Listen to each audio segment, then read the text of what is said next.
and welcome back to Mongabay's webinar series for journalists, broadcast to you live from YouTube. If you're not already subscribed to our YouTube channel, I highly recommend you do so, as you'll be notified when this webinar is edited and uploaded after we're done here today.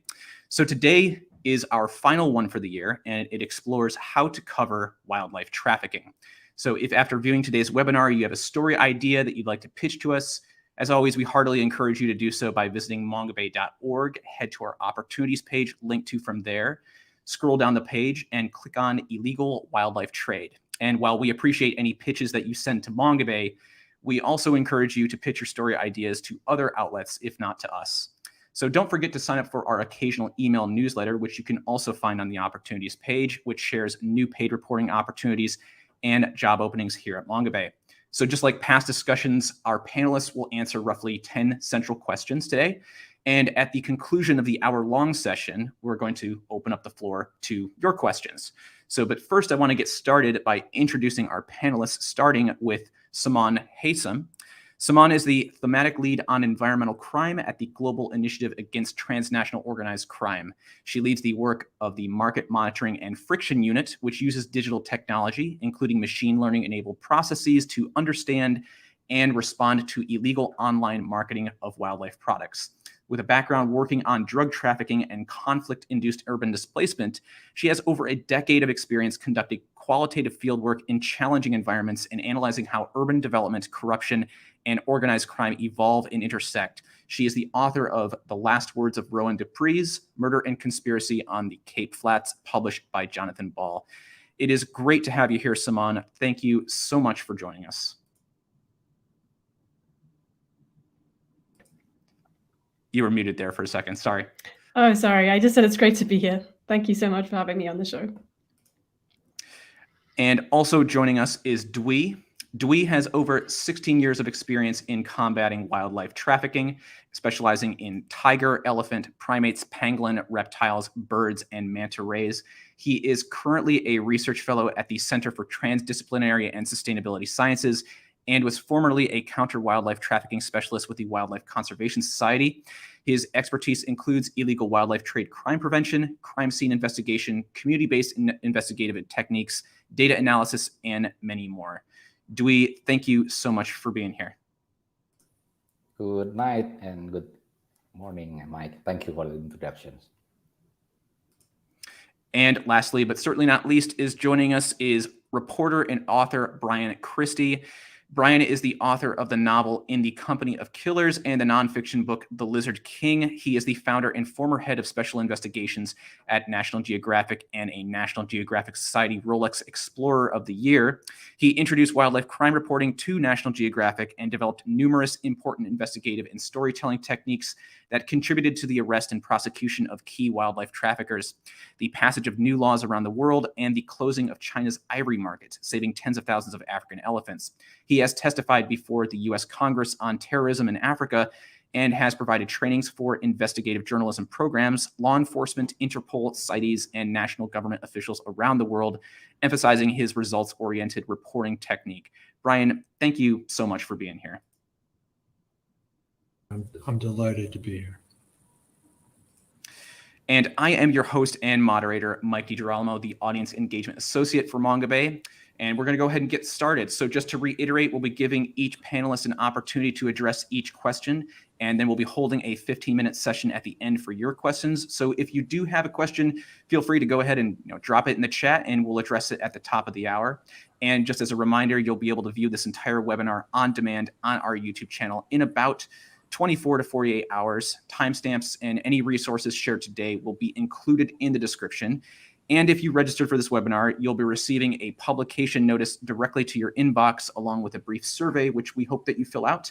And we will also publish a link to this webinar on the blog at mongabay.org. So let's go ahead and get started with our first question. So, what are the biggest stories today in the illegal wildlife trade for journalists to pay attention to? And anyone is free to go ahead and chime in. I'll go. If I were doing a story today, two things would have my attention. One is oceans writ large. If we treated the species that are under the ocean the way we treat terrestrial animals, we would have a very different landscape, I think, for wildlife protection and a better planet. And the other is something that expands our concept of wildlife, and that's something that Al Gore announced this week with some others, and that's the climate trace technology, this new technology, satellite-based technology that is going to allow us to track exactly who the major greenhouse gas emitters are around the planet. And for me, as a crime story teller, the ability to pinpoint who's the bad guy for my stories is extraordinary. To me, it's the biggest story in the last 50 years in the wildlife space. Great. Thanks so much, Bryan. I had a couple of ideas, actually, probably too many.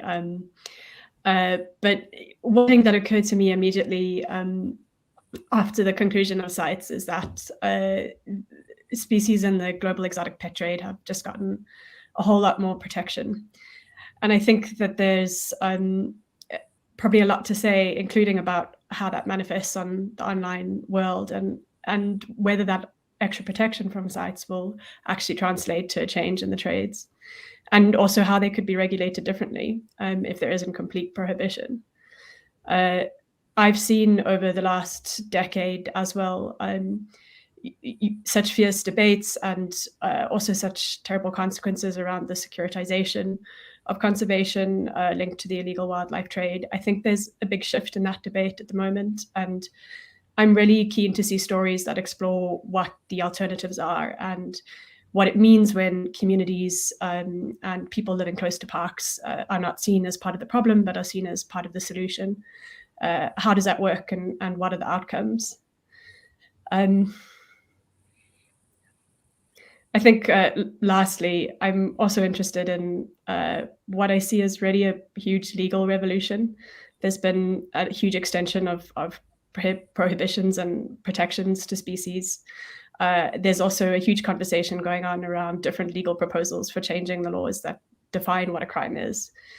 And I'd really like to see people explore what those debates could mean for this trade, including ones that are already on the edges of seeming practical, like rights for nature. Does that hold anything for the illegal wildlife trade? Yeah, so I have some concern here about the current situation. So first is about the modus operandi of selling video online about violence against wildlife. So it's very so many now. So for example, in Indonesia, more than 1,000 videos already uploaded to the buyers by online showing the violence against wildlife. And the second one is about the issue of stockpiling animal parts during pandemic. So animal parts product and also derivative, such as pangolin scales. And also we talk about the difficulties to target high-level traffickers using anti-money laundering regulation is still a big challenge for now. Yeah, so mostly the arrest of address low-level traffickers where the evidence is in hand. And also a big issue about the implementation of crime prevention activities supported by green criminologies to increase policymaker understanding on improving prevention in the south side through proactive actions rather than only focus on law enforcement or reactive approach. And another thing that actually also important is, for now, we need to start thinking about the plants trafficking rather than only focus on the wildlife trafficking. Thanks so much, everybody. So that's great thoughts to share. This is a question for Bryan to start us off with, but anyone is welcome to add to it. So Bryan, you have suggested that weak reporting kills wildlife, and that journalists who cover the illegal wildlife trade should focus more time on, paper and money trails rather than on treating the story as a jungle excursion with a sad ending. So can you elaborate more on what you mean by this and how the latter hurts wildlife protection? Sure. I think first it's worth sort of underscoring the incredible responsibility that wildlife crime reporters have. The ecosystem that human criminals that we have in place to stop human criminals is fairly robust, but that does not exist in the wildlife crime space. So you don't have as many law enforcement. You don't have judges and prosecutors taking on wildlife crime cases, and it really falls to journalists and NGOs to inspire people to act and push for change. And so when you get a chance to tell a story as a journalist, and those stories are rare, the major platforms, media platforms, don't do a lot of wildlife crime reporting.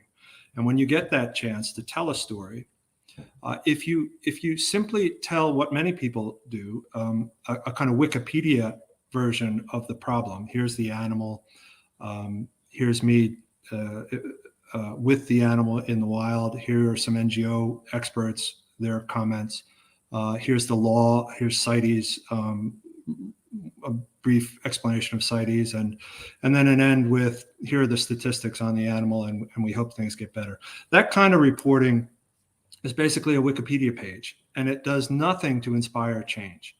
And so if you get an assignment and you do no more than that, you not only have squandered that opportunity, but you've also eliminated the chance for other people who want to report in that space. If the Times does a sea turtle trafficking story, the Guardian's not going to do that in any near time, nor the other major platforms, and Nat Geo is not going to do it if the Times has just done it.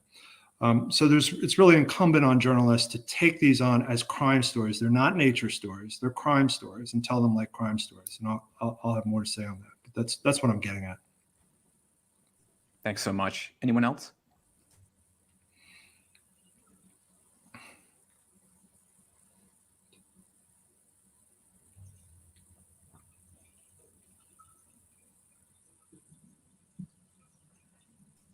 So, Bryan, did you want to go ahead and elaborate more on what you had to say about money and paper trails, unless anyone else has anything to add to the question?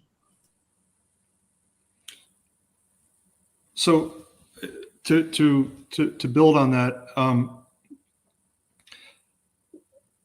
when I say, these are called wildlife trafficking stories, and many reporters, when they get these assignments, think that they're telling wildlife stories or nature stories or science stories, and they frame them that way. And they don't realize that, from my perspective, what they've been handed is a crime story. And the beauty of a crime story, a traditional crime story, is you have a victim, you have a villain, you have a corrupt government official, you have a criminal investigator.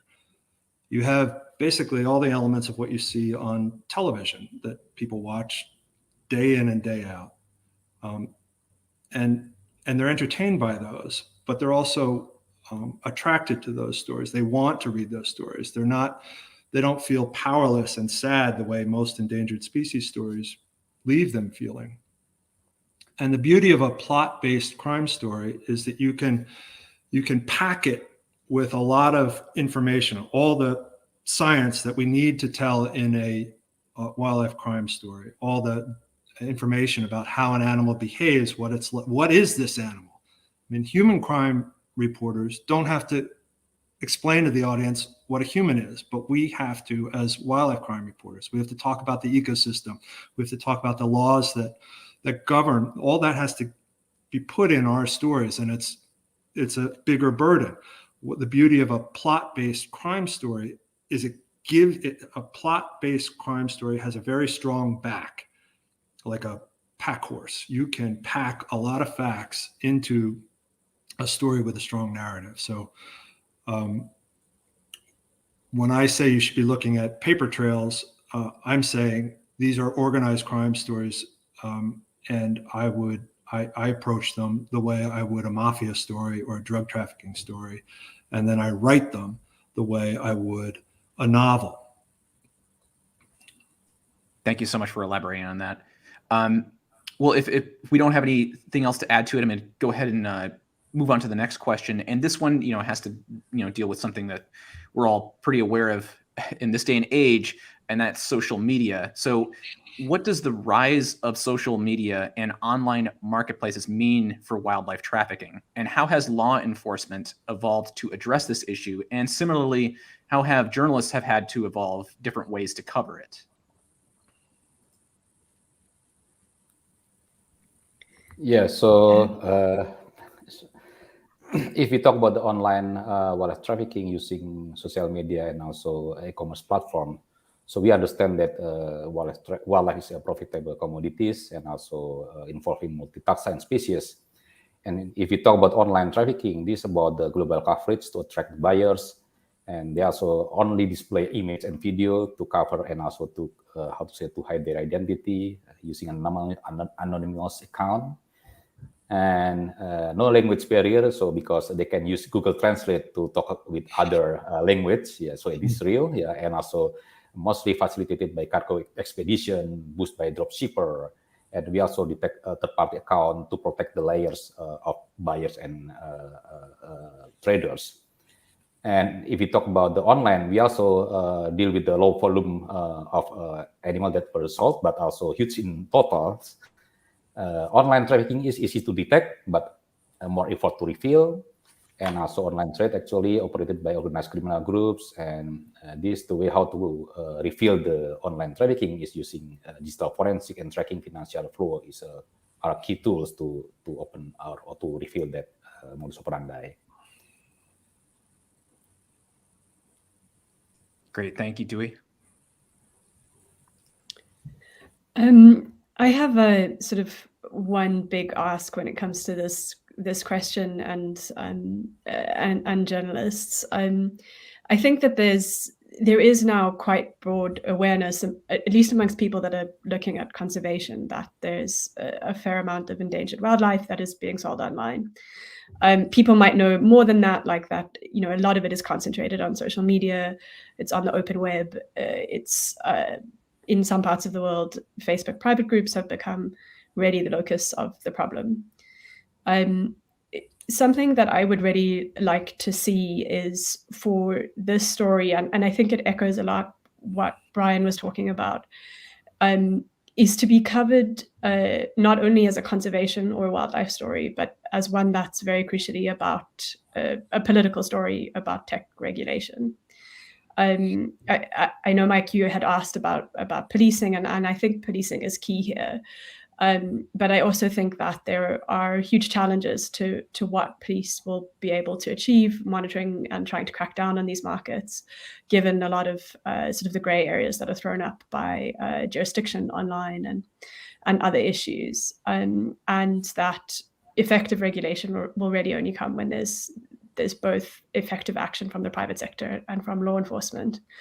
And when it comes to the private sector, you know, I think that a lot of the debate is affected by the fact that we think of platforms as being neutral. The word platform itself, it sounds like a shelf or a plinth or something that's just underlying the issue in a neutral and passive way. But actually, these markets wouldn't be possible without services that are provided by the private sector.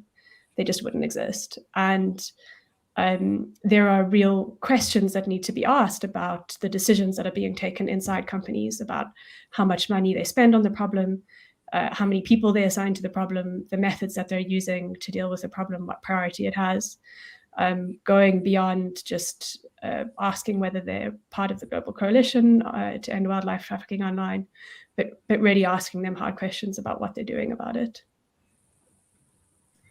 Great, thank you, Simone. Yeah, that's good. I would add, following on that, it might not be a very clear point to make, but I was dealing with Facebook at one point, and they were working on their algorithms to try to stop or suss out who was trying to trade ivory, and they were skewing search results for certain terms. If you use certain white teeth or something, might be a term for ivory, and they were well intentioned in that effort, but what I realized was it was skewing my ability to investigate how much of this was happening online. and the point I'm trying to make is that it can actually be much bigger than we investigators realize, because these companies are sometimes playing with their algorithms in ways that the traders are still getting around, but we who are researching how much activity is going on miss. And that was something that set me back, and I had to then try to engage with the actual in-house people at these places to get a better picture of what was actually happening. The one thing that as an investigator is really great about social media is you can, as Dwi was saying, you can sit at home and investigate these people, and just as they are acting anonymously, you have the ability to be pretty anonymous and follow what these people are doing. One thing that social media, in addition to making the transactions very easy to do, social media has also really compounded the feeling of community among collectors, so that they have are writing to each other. I belong to a bunch of groups of wildlife collectors and breeders of different species, and they're very open about what they're doing.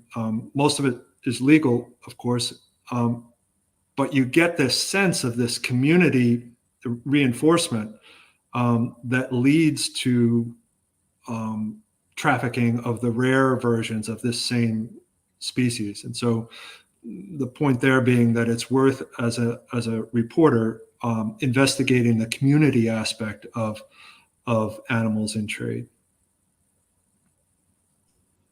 Thanks very much, Bryan. Dwi, did you have anything to add? Yeah, so to me, using social media or e-commerce platform is a tool, yeah, to promote and to sell wildlife trafficking, especially during pandemic. So when the pandemic almost over, so this time for us, yeah, especially to work together with the e-commerce and also social media, because for example, like Facebook, they already have tools to screening the advertisement, but it's not enough. So based on our experience in Indonesia, only less than 10% of the advertisement and also account that can be closed by Facebook, and so many buyers or traders still can promote the animal parts using different words. So for example, like if we talk about, if I serve as a trader and then I will try to sell ivory, I can mention ivory in my advertisement, but I just use like cassava, or I use like other slang words, just to avoid detection from the social media screening or e-commerce screening. So this is the thing that actually very often but difficult to be handled by how to say, even artificial intelligence software. So yeah, I think this is a big challenge for now, yeah, to address online trafficking. Great. Thank you, everyone. So we're going to move on to the next question. This one is kind of sort of piggybacking off the earlier question that I posed to Bryan about money and paper trails. But is there anything that you all see journalists consistently getting wrong when covering wildlife trafficking? Is there any area that's really missing some nuance?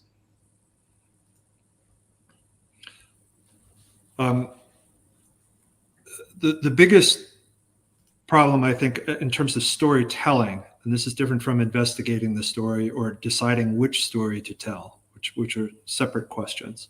But in terms of telling the story, and this is the easiest to fix in a way, it is, again, this point that I made, it is not realizing what kind of story you've been assigned to tell. If you are telling a wildlife trafficking story, it's not a wildlife story. It's not a nature story. It's not a science story. It's a crime story. And you should structure your story as a crime story. And along with that, your reliance on experts. This is where I think, too often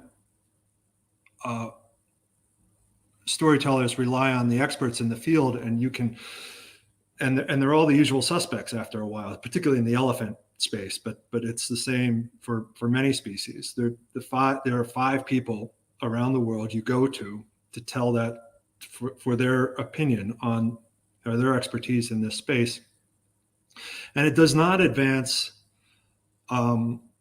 It does not inspire people. Those telling a story by jumping from one expert to the next does not inspire people to take action in any way. And what we need are dramatic stories. An Elmore Leonard novel does not reference an NGO expert anywhere in the book. But a well-told Elmore Leonard story, or a well-told crime story, does have the power, dramatic power, to include all of the sorts of things we need to make a difference. We can include who the corrupt officials are. We can include what laws are not strong enough. We can include,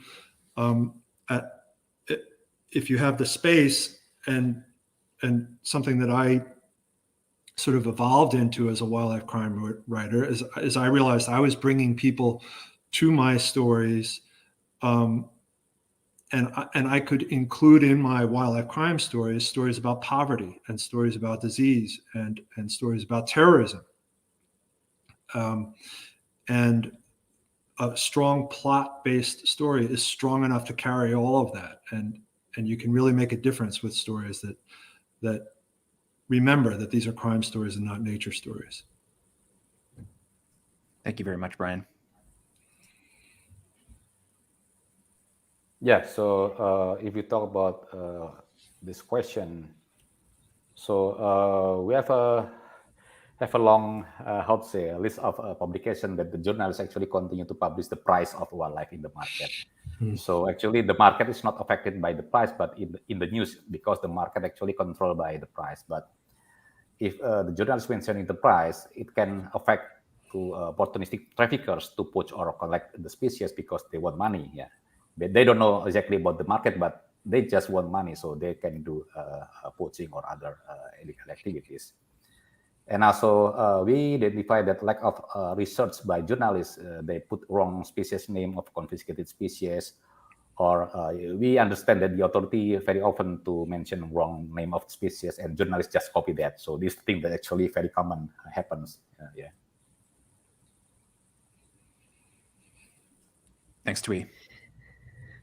I think something that does pick up again on this sense of, don't go to the jungle and tell a story with a sad ending, but it seems to me that there is so much more reporting about what's happening in source countries, which is very understandable because that's where damage is happening, and that's where there's often these terrible scenes of nature being damaged and wildlife being poached.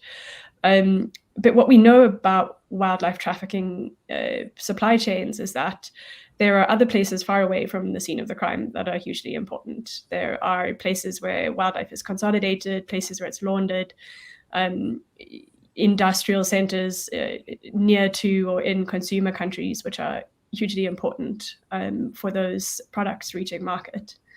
And I see a lot less about those places. I worked on a report in the last few years on the trafficking of abalone, about which from South Africa there's a huge legal trade, but then there's a very highly criminalized trade in wild abalone from South Africa. And there's been a huge amount of reporting in South Africa about the effects of that trade, which is all very valuable. But we know so little about what happens in Hong Kong, where almost all of that product is being laundered into eventually the Chinese market.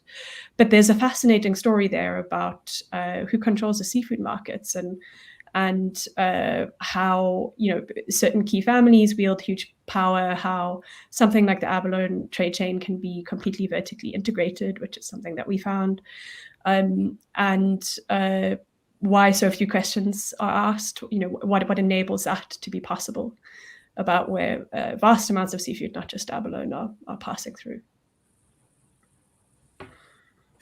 Thank you very much, Simone.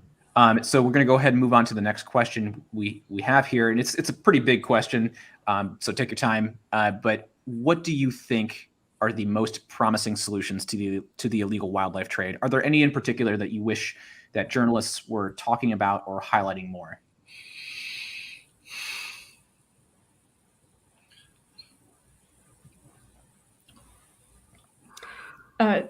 This a little bit jumps ahead to a question I know you're going to ask us about, but I think that there's now a lot of attention on behavior change as a sort of tackling the root of what drives wildlife trafficking, which is people wanting to consume wildlife. I would, like to understand better how people's minds have changed in the past. I think there's so many places where people's view of how they consume wildlife have changed radically over the last few decades. And I think they're probably quite fascinating stories to be told about the interplay between economics and cultural ideas and the law about how that happens. Yeah, I will say that when I was looking back at that question fascinates me too. And when I was trying to look back at the history of U.S. conservation, one of the moments in time was when the feather trade was very big in the United States, and commercial hunters were going down to Florida to the Everglades and killing thousands of birds at a time. And what some of the levers that were pulled to change that included a couple of rich women from New England who said enough is enough, and they got their society friends to start putting pressure to stop wearing feathers to glamorous balls and things. And but more exciting for me was the beginning of the Audubon Society, and it really began with children getting involved and bird watching, and that aspect of children getting involved. When we did some of our big ivory projects, one of the most exciting developments was there was a girl, Celia Ho, in Hong Kong, who started an initiative. There were some children in California and New England in the United States who started initiatives, and were able to bring a lot of people on because they have a very different agenda. And of course we know children in the climate space have been very effective. So that's one area where I have hope for improvement. Certainly the technology, the ability to tell these stories on multiple platforms. This was something that I learned over time, that when writing a big investigation, you feel like, oh boy, I've really accomplished something, and things are going to change, and they won't.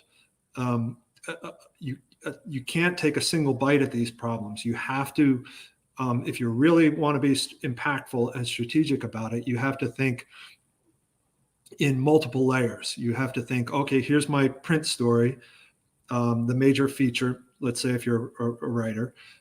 Here are the blog posts that are going to go along with that. Here are the journalists on the ground in the various consumer and supply countries that might benefit from pieces of this story that I uncovered. Let me reach out to them and give them pieces of this story and encourage them to tell the local version of this.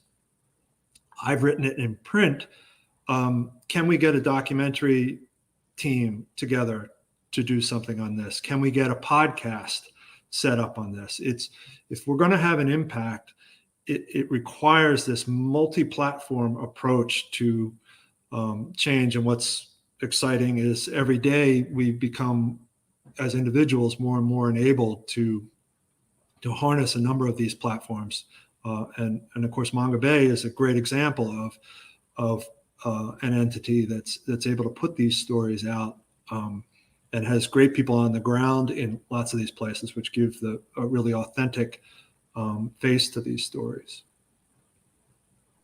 Yeah, so I agree about Christy's statement. So I mean that rather than journalists describing detailed sting operation strategy, the media, so the traffickers will easily change the modus operandi. So I think that journalists can have more effort to publish news about the crime, not only about the crimes and law enforcement, but also promoting crime prevention activities, proactive actions, demand reductions, try to promote local heroes who save species or landscape, for example, or promoting more about the impact of wildlife trade that bring disease in the bird market, for example, or bushmeat market that actually will make and bring broader perspective to the audience and community rather than focus on the law enforcement effort and also focus on the crimes that actually still become a big consumer for now.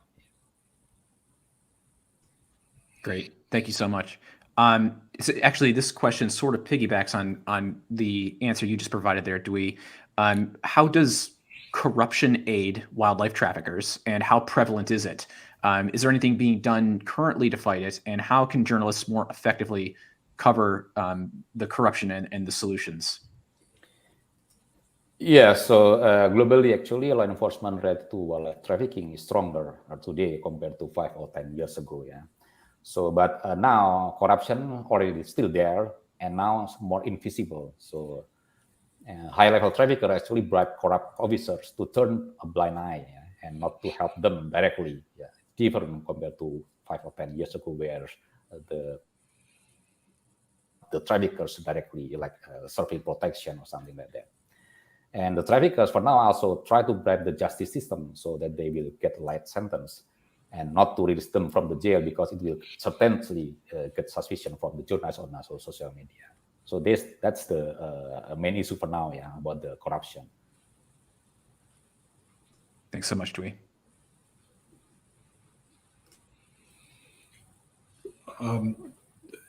I mean, corruption's an extraordinary, has always been a part of, for people to move wildlife, live wildlife and their parts consistently, because that's what should be most concerned about. Is not the one-offs, not the guy who said, oh, you know what, I found out this is worth something, I can put some of these tortoises in my suitcase, and he's just a one-off. To make a difference, you want to be thinking about who's doing this systematically. And illegal business is the same as legal business. You want predictability, you want reliable supply chains. And customs, historically, in most of the places that I've been, customs has been one of the more corrupt, and in places like the Philippines, people were terrified when I was looking at ivory of revealing who the customs officials involved in this were.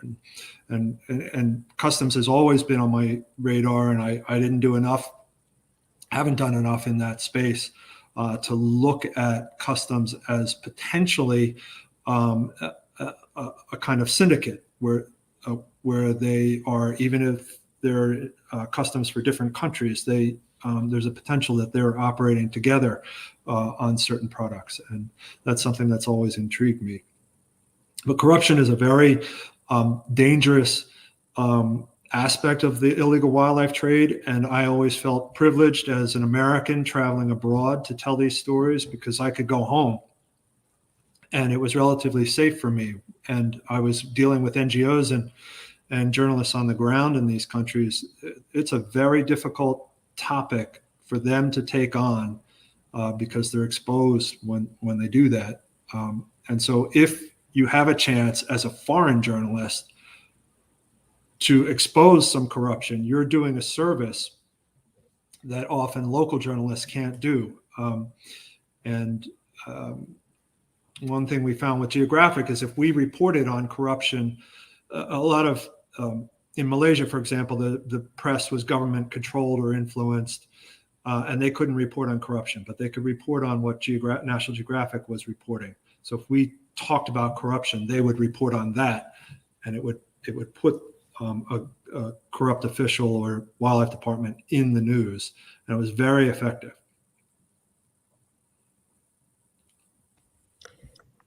I would say on corruption, I mean, I completely agree with both Dwi and Bryan have said. It's very difficult to report on for all of the reasons mentioned, but it's absolutely crucial. It's the reason why any of these trades can happen at varying degrees.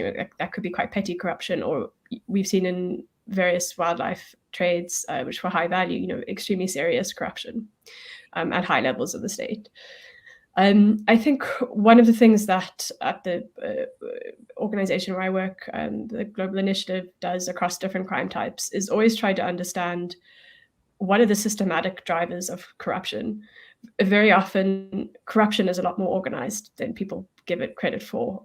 People think of it as sort of one-on-one personal interactions between low-level functionaries and crooks, but they're often sort of organizations are captured by systems where they have to pay upwards in the chain to their superiors or people who got them the job, or where a part of the state that is a gatekeeper for an environmental resource has become corrupted over a period of years because of the pressure put on it by sort of criminal profits. And I think it's very hard, but one of the most useful things to do is to try get people to speak to you about what their incentives are for being corrupt, what pressures they face. That mean that that's how things work. Great. Thank you all for answering that one. We're going to switch now the topic to something that I think a lot of people are probably going to be interested to hear about, which is technology. And how journalists can meaningfully cover it. So the question is, how can journalists meaningfully cover emerging conservation technology that tracks and traces wildlife trafficking? What are some of these technologies? Are they available all around the world and in the locations where they're most needed?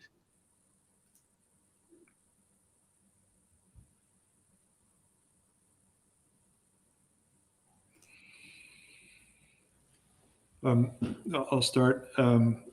There are, I mean, the technologies available, emerging to help monitor wildlife, to try to trace the trades, to try to stop poaching, to evaluate, for example, whether to collar an elephant and be able to see when that elephant has stopped in a way that suggests it didn't stop for natural reasons. The satellite technologies are evolving all the time. It's a really exciting area, and it's impossible to keep up with. But it is fairly easy to search and find who the major innovators in the technology space are. Nat Geo has this Explorer program, and there are a lot of, you can go on their website and identify a bunch of the people who are working in technology areas. The one aspect that it took me a while to see was that technology, surveillance technology, which is often what we're talking about, is a two-edged sword. And some of these companies have figured out that the technologies that they want to use to surveil people, communities won't stand for. And so they pitch their surveillance technologies as ways to protect wildlife. And they get into these markets kind of greenwashing their way in. And they are putting technologies in the field in Africa, for example, that we would never stand for in the United States. They're facial recognition technology and other things that monitor communities and people on the ground that we would never stand for. And sometimes they cover that by saying these drones and these other things are for watching these animals. But when we give approval to these sorts of things, or as journalists, when we don't interrogate whether there is a nefarious side to these things, and is this, are we treating this story the same way that takes place in South America or Africa the same way we would treat it were it to be told in the United States, and too often we don't.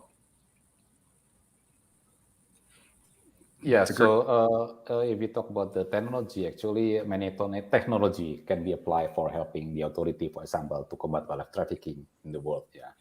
So for example, like if we talk about digital forensic and then wildlife forensic, including DNA forensic, face recognition to identify the poachers captured by camera trap in the forest, for example, using crime scene investigation to reveal the cases, or using criminal network analysis software to map the criminal network connections. Or for now, we can use eDNA, environmental DNA, to identify the species without more effort to get the species directly. Yeah? Or we can use bioacoustic to detect bomb phishing in the marine area, using dog detection or electronic nose for now. So actually, many technology can be applied for combating wildlife trafficking. And I think a law enforcement officer in the world actually can access that technology, but the problem is they don't know exactly. Most of them, they don't know exactly how to get that access to the technology. So making publication about the new technology actually will help the the countries to get access for the technology itself. Thanks, Dwi. I think one of the technological areas that I'm watching at the moment that I find very interesting is around DNA technology, because it has so much potential to be useful at identifying where things come from ultimately, as well as other technologies. A colleague sent me an article about an X-ray technology that would be able to help identify whether animals had been captive bred or had come from the wild. It's the sort of technologies that could be used both at a customs frontline or reservations around the problems of customs, not just being about technology aside, but make problems of identification far, far easier. And could also be used in understanding what routes were being used and in prosecution. I think one thing I've come to understand is that technology itself is quite proven and not really at the forefront of DNA technology anyway. The really hard nut to crack is one about international cooperation, and I think that aspect of your question, do these technologies reach all the places they need to, is a really interesting one, because there are not that many incentives for people to develop global databases, global biobanks, to share DNA samples from seizures which come from animals from a different part of the world. I think there's a kind of political layer to how technologies will work for transnational trades. That's interesting. And secondly, I think kind of the inverse of this question of whether technologies can be used malevolently against communities, which I think is an important one, is I think there's really interesting stuff to be explored about when and how communities can access emancipatory data systems and technologies, how they could use them to keep other people accountable. There are already some examples of that in Latin America with satellite imagery and deforestation being used by indigenous groups. I think those are an example of a very interesting line of questioning. Great. Thank you so much, everyone. We're going to go ahead and move on to the next question here, which is something by now we're all very well familiar with, but it's incredibly important to discern how has the pandemic influenced wildlife trafficking before and after borders reopened, and how has this affected wildlife markets and wet markets? Yeah, so if we talk about the pandemic situation, so I have a good example on how like market countries like Vietnam or China, when they try to tighten ban import of wild meat. So in the source countries, the local market then created to adopt border protection increasement. And while waiting the situation getting better for the smuggler side, so they start to to do stockpiling and then start to sell stockpile when situation is actually considered safe for them to sell protected animals. And we also identified that rather than putting a high risk to smuggling wildlife in the high volume through international exit points, the smuggler actually they now smuggling wildlife in low volume but very frequent using land borders or remote ports. Yeah, so we have a case study about orangutan smuggling from Sumatra, northern part of Sumatra, in Aceh to Malaysia, and then goes through Thailand borders and Myanmar, and then finally goes to India in Mizoram, and then before heading to other countries. So this is the same route for smuggling drugs also. So they try to avoid international exit point because the protection in the international exit point actually better compared to before pandemic. This is not because the authority in the international exit point try to avoid smuggling, but also try to reduce the spread of the disease. And this give impact to the smugglers to smuggling animal using international airport or seaport. And also using online to cover whether buyers actually very common during the pandemic, and also actually wildlife market and bushmeat affected by pandemic, but after situation better, then the market already busy with the bushmeat and also bird market, for example. Yeah. Thank you, Dwi. I use legal markets as a surrogate for evaluating illegal trade. And I can say that in the reptile space, the pandemic among traders that I talk to, and some are pretty large, they've had their best years ever. And people are home, people are adopting dogs and cats, but people are also collecting pets, and this goes back to social media. They're on social media more. They're reinforced in the notion that they should expand their collections, and if that's happening for legal animals, it is certainly going to happen for illegal animals. So, and I know that the TPP funds, the funds that the federal government has given to help out during the pandemic, people have talked about how they use those funds to buy more snakes or other collectibles. Thank you, Bryan. I have nothing much more to add other than, this is something that's also come up across our research, is in many parts of the world, people saying that they saw a rise in online trade and acquisition of exotic pets during the pandemic. I think in some places we did see the opposite effect. So movement restrictions really impacting, or we suspect being the reason behind sort of falling rhino poaching rates in Southern Africa and pangolin poaching rates in Palawan, which I think says very interesting things about how important those international connections are via movements of people to make these trades possible.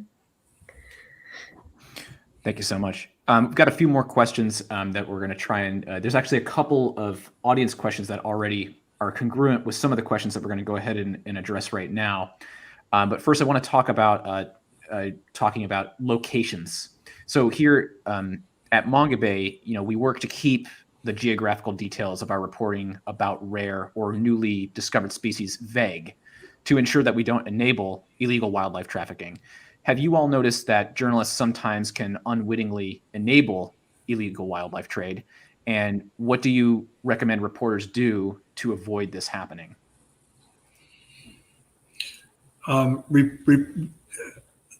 I tried, and it was hard at Geographic to impose a rule that you can't put location information for an endangered species, a newly discovered species. The same for price.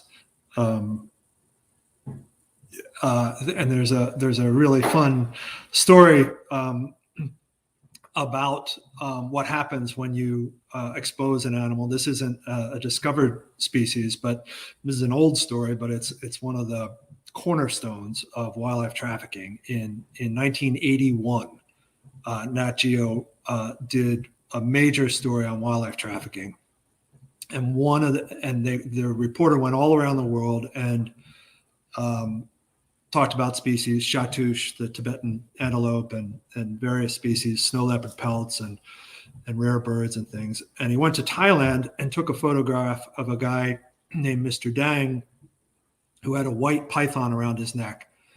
And the caption under that photo said, Mr. Dang of Bangkok hopes to get $20,000 for his rare python from his major buyers in Germany, Japan, and the United States.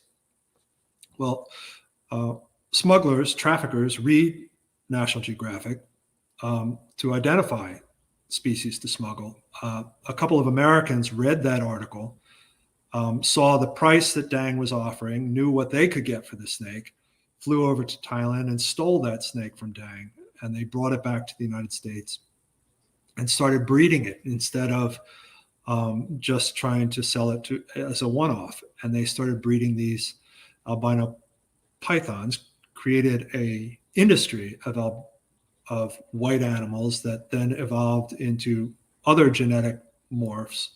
And it's a multi-million dollar, maybe even billion-dollar industry today. The aisles you see in PetSmart and Petco, big chain pet stores devoted to reptiles, are because of that single snake and the money it brought into the reptile industry. The snake that Britney Spears wore around her neck was the descendant of that same snake. It was all because they didn't think through at Geographic what it would mean to put the location and price, and in this case the buyers too, of an individual animal in the magazine. Yeah, so to me, so revealing the location of animals, in province level actually is quite safe, or how to say, revealing species location in protected areas, because the government actually also promote that same things, species in the protected areas. So I bring a specific issue about the mentioning location of human-wildlife conflicts, because usually the detailed location written by journalists until village level. So this make easier for the poachers to get to the location and then doing poaching like swatter tigers or elephants in the conflict locations. And since many years, actually, traffickers, they are so clever. They learn from the paper journals or having field guide book that sell by bookstore openly. So they can identify the location of the detail. This is really true. And yeah, that's problem the situation for now. Thanks very much. It's tough. I mean, I've sat down with people who are not, only went to high school and are not readers, and they sit down with very technical journal articles that talk about a newly discovered species and look at the latitude and longitude of because that'll be in those articles by way of identifying, and they get on a plane and go get it. Simone, did you have anything to add?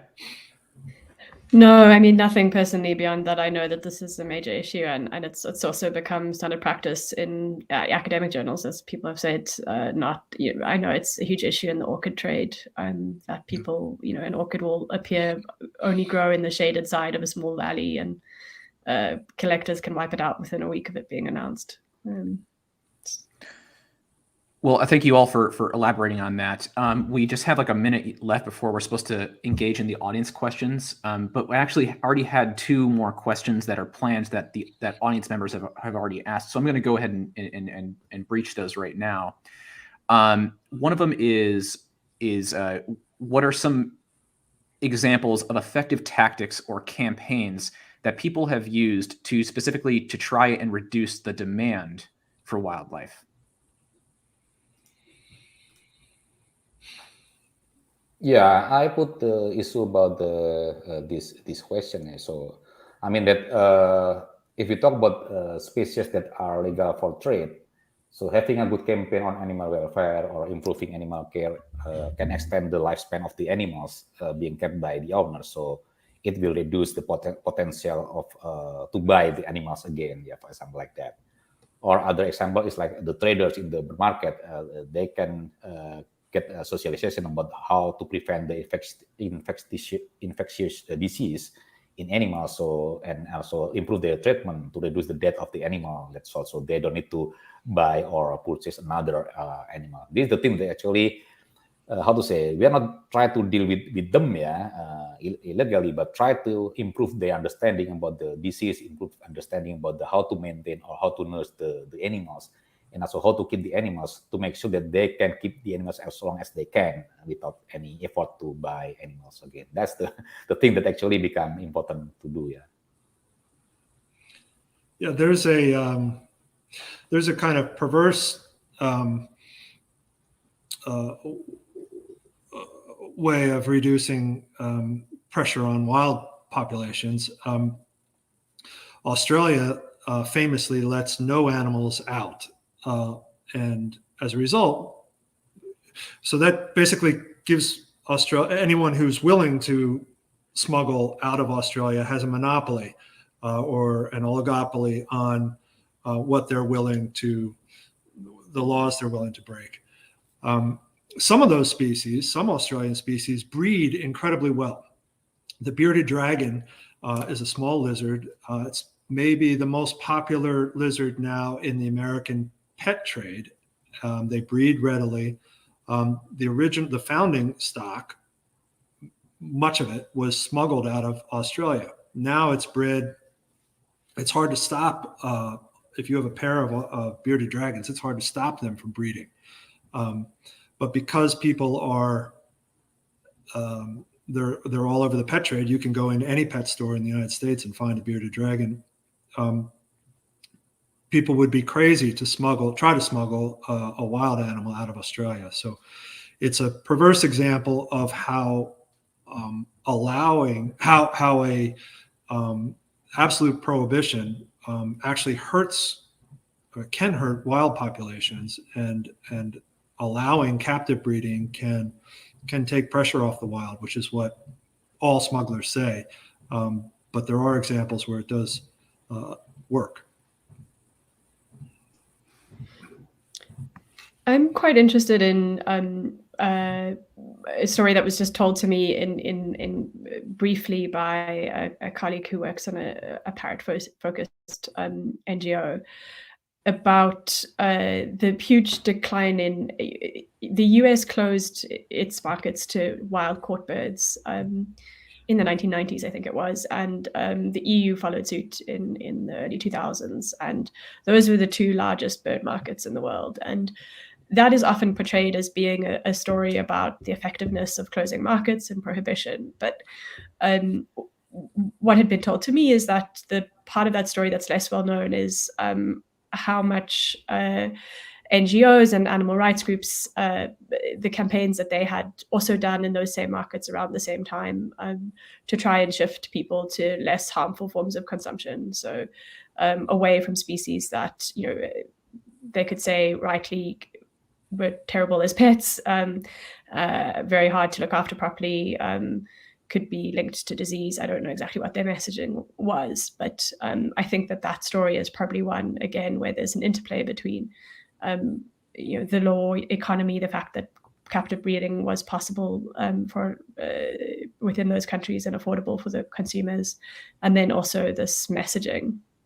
The other example that I think is quite interesting is in South Africa, the NGO Panthera has worked with the Shembe religious group to create a really realistic and hardy and high quality leopard skin, fake leopard skin, to be used in ceremonial dances. And that has become extremely popular and extremely satisfying to those consumers as a substitute for real leopard skin.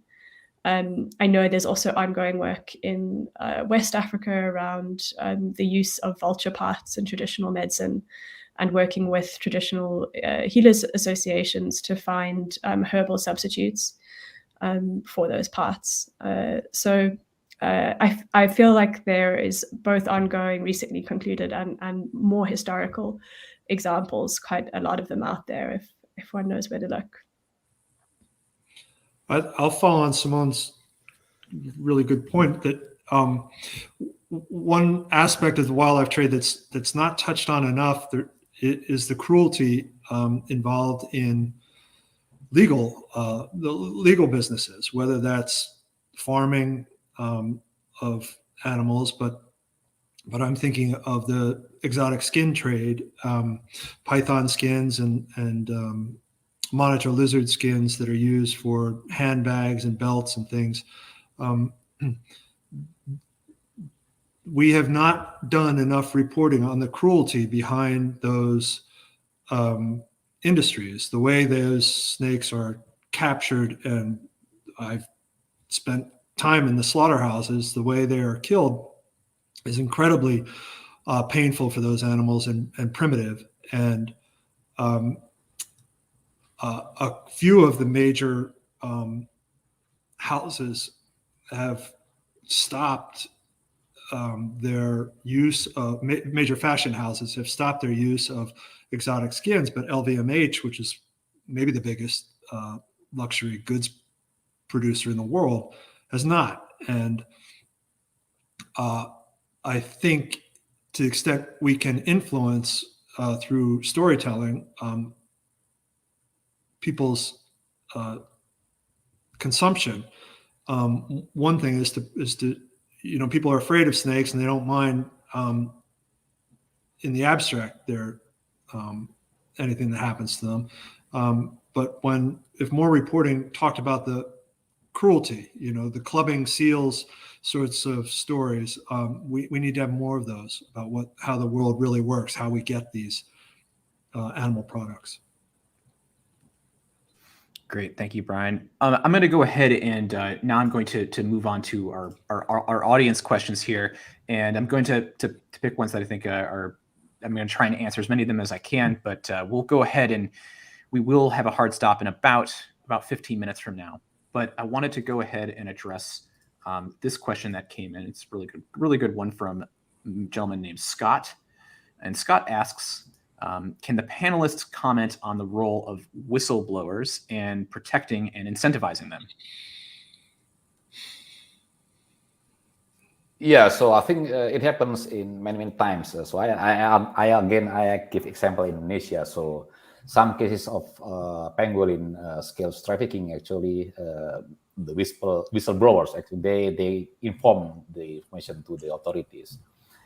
But the whistleblower, they ask a guarantee for them to protect themselves and also his family from the criminal networks. So that's why the authority, especially the police, they give a protection to the family and also him, and also give another benefit and also work for him to leave from his job inside the criminal network, environment.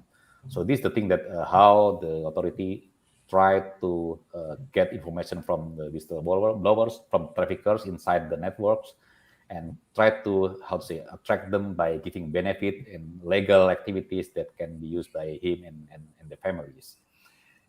Yeah. Thanks, Dwi.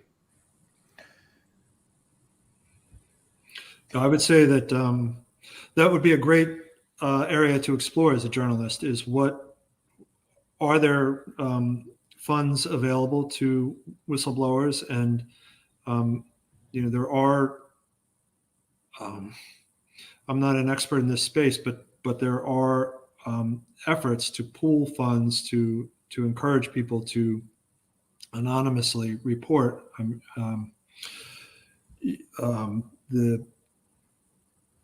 In terms of sort of encrypted communications, I'm thinking of some of the Pandora papers and some of the bigger investigative efforts have given protection to whistleblowers, but in terms of funding them, compensating them, that would be a great. That happens in different criminal spaces, and that would be a great thing. That would be a great article. What's happening in this space? It would potentially inspire a donor organization to set something up, and that could be great. Great, thanks, Bryan. The next question here, I can't seem to locate the actual comment that was placed up there, but I'll go ahead and I'll use the one that I had in here. And it has to do with, sometimes the fact that media coverage can focus only on high-profile seizures of charismatic species, while less known species threatened by trade can sometimes, sort of slip under the radar. So, what are some species that are commonly trafficked that don't receive more attention from the press?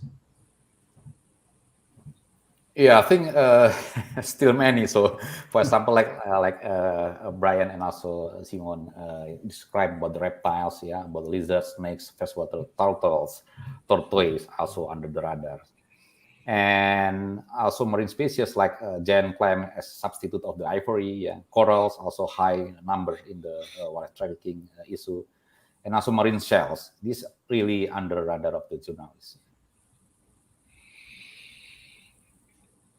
Yeah, the sad thing is every species you can name virtually, and every part of that species has a market somewhere. And the stories of those species need to be told.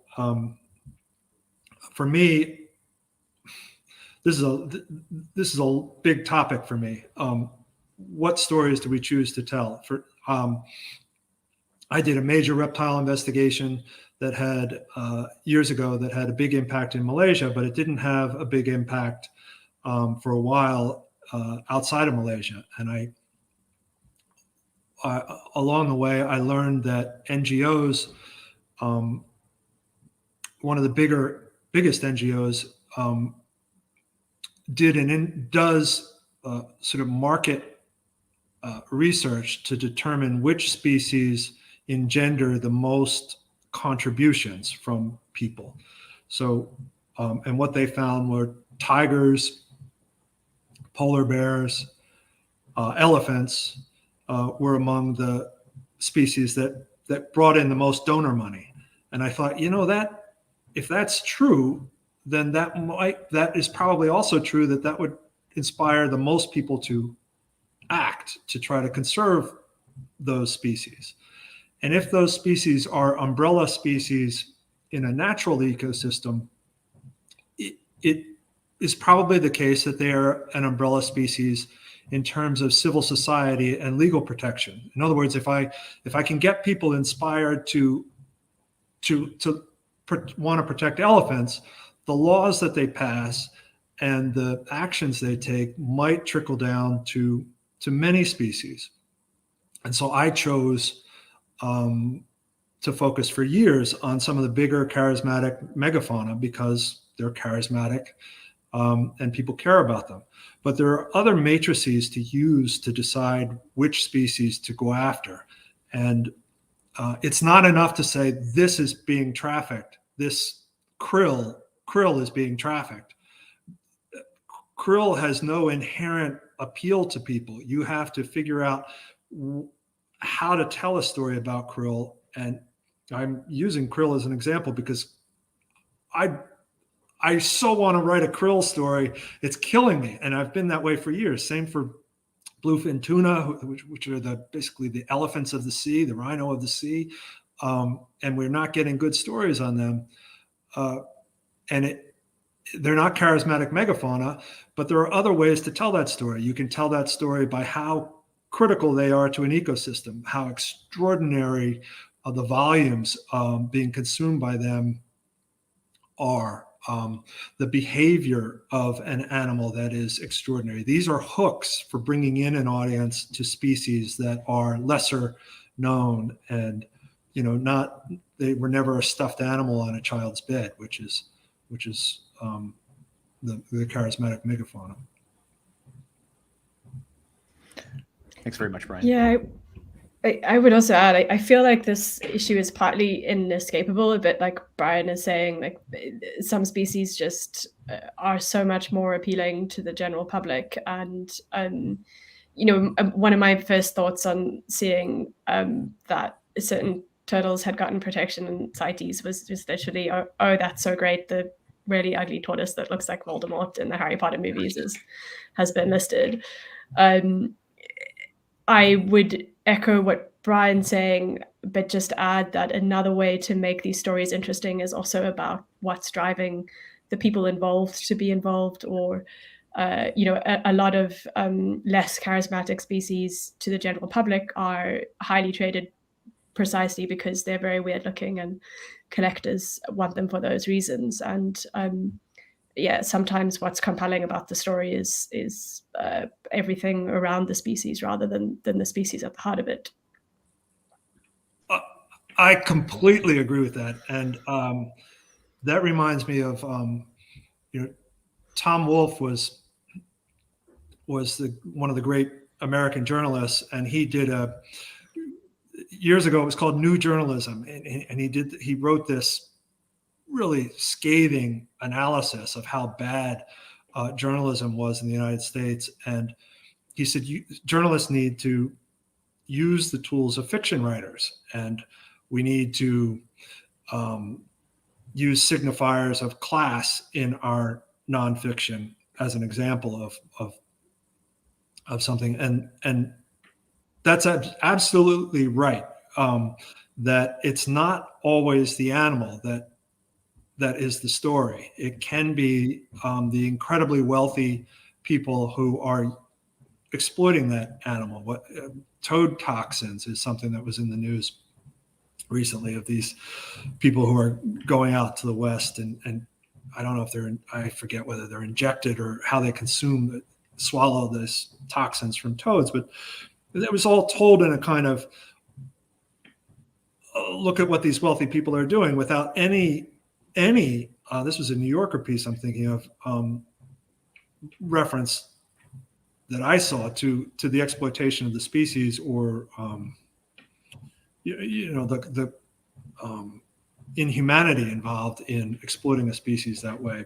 But yeah, absolutely. I'm sorry. I'm God is shining on me here.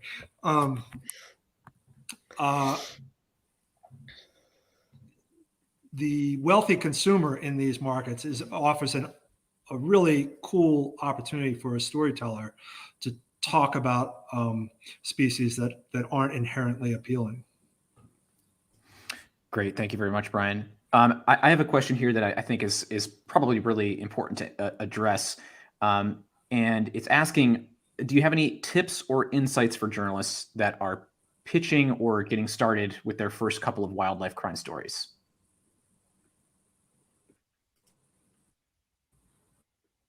I'm trying to, I can't see myself.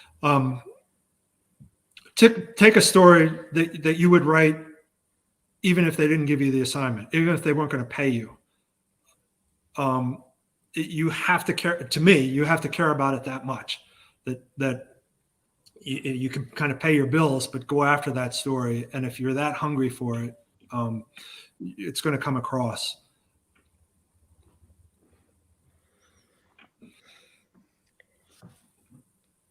I don't have a ton to add, just other than the story that Bryan was talking about is actually written by a friend of mine, a journalist called Kimon de Creef. And Kimon is a person who wrote a lot about the abalone trade, and I worked with him on the report that I talked about earlier.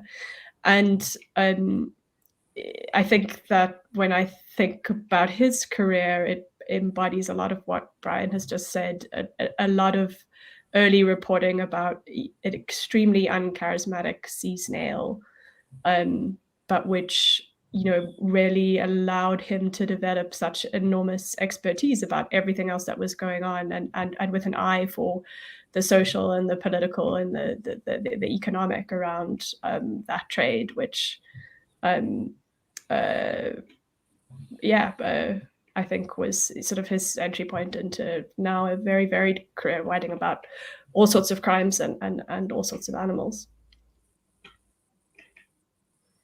I should add that he's a great writer, and I really respect the work that he does. Yep, absolutely.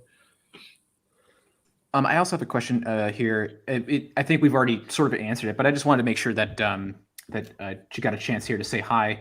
This is from Erica, and she's saying, nice to see you again, Bryan. My question is anyone here also considering the illegal e-commerce of wildlife? So if there was anything else you had to add to about that subject, feel free to go ahead and share any closing thoughts about it. Yeah, I think what Dwi and Simone were saying about online trade is accurate, and it's it's helped expand. It certainly hasn't contracted the trade in any way, and it has absolutely expanded it. But it has also, this is the thing, it's also expanded the opportunities for investigative journalists. And it's wonderful to be able to sit at my desk and reach into the trading worlds of game breeders in South Africa who are trading over marketplaces, to go into the price discussions on message boards and that sort of thing. We also have opportunities as journalists. Great. Thanks so much, Bryan. Well, anyway, folks, we are just about out of time. And so I just wanted to, give a big thank you to our panelists here for, providing such an informative discussion. And as always, to our audience here who continues to participate in these webinars, which we hope are continuing to inform the work that you do. We really appreciate you being here. If you RSVP'd to this webinar, you should be receiving an email containing a quick survey asking it for your thoughts. So please do fill that out and let us know what you think so that we can keep improving these. Once again, this webinar will be published on our YouTube channel in roughly 24 to 48 hours, along with timestamps and resources. So we'll be publishing a link to this video on our blog at mongabay.org as well.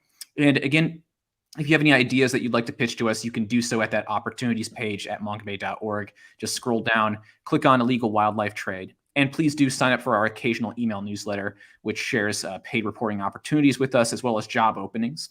And also subscribe to our YouTube channel here and follow us for future discussions. We have a slate of exciting live panels planned for next year, so make sure you don't miss them. You can get updates about them via all our accounts on Twitter, Facebook, and LinkedIn, where we will post announcements and updates in advance of each. And if you haven't already checked out our podcast, the Mongabay Newscast, occasionally we have announcements there as well. So I highly recommend that you give it a listen. So thank you for joining this final webinar of the year, and hopefully we'll see you at the next one. Thanks, everybody. Take care.